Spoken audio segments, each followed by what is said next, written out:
Assalomu alaykum.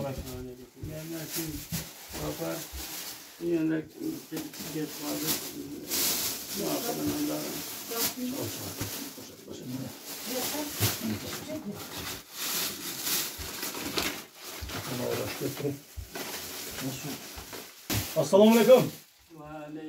Ahsaqal qandaysız? Deniz olunuz, bola chaqangiz tinchmi? Assalomu alaykum. Cho'ng'lar qandaysizlar? Tinchmisizlar? Yaxshimisiz? Tinchmisizlar? Do'stlarim. Ahsaqal qandaysizlar? Deniz olunuz yaxshi. Endi shunday jaman ish bo'lib qolibdir. Bu endi nimadan? Xudoning ishi ekan. Bu ahsaqal buna Ayderkenning jashlari Meryamning qo'shilib shu Botkendan kelgan to'g'onlarga kichkina yordam qilaylik dedik, ahsaqal. Rahmat. Bu yerda kichkina aka go'sht bor, tuz, may, çay, makaron, zumniy pasta, oyna, samun bor jo'q bor aka.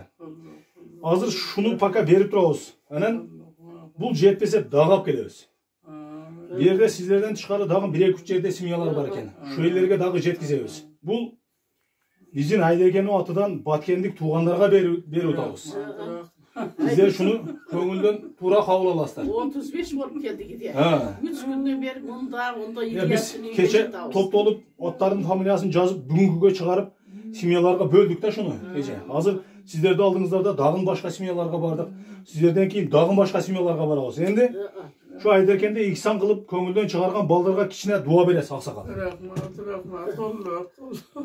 Kichkina duo berib qo'ying bizga. Dag'in boshqa simyalarga boramiz. Hayır merak bilen ya cezakallahu hayren kasira. Xudo maqsadingizlarni versin, uzoq ömür sürüngizler, ballarning kunini ko'ringizlar. Allah Taala yengillikni versin, bunday kunlarni boshqa solmasin.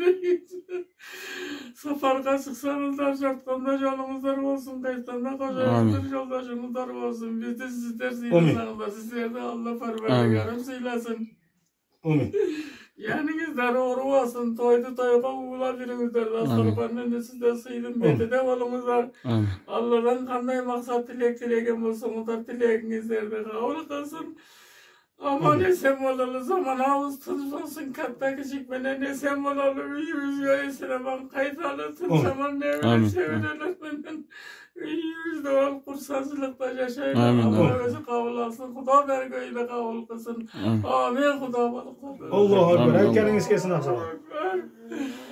Ko'ngilni cho'ktirmang ahsaqal. Yaxshi bo'ladi. Dag'i kelib yo'lib ketamiz. Mayli, tinch bo'lingizlar. Tinch bo'lingizlar cho'nglar. Damda o'tiraveringizlar, dag'i kelamiz mayli. Mayli.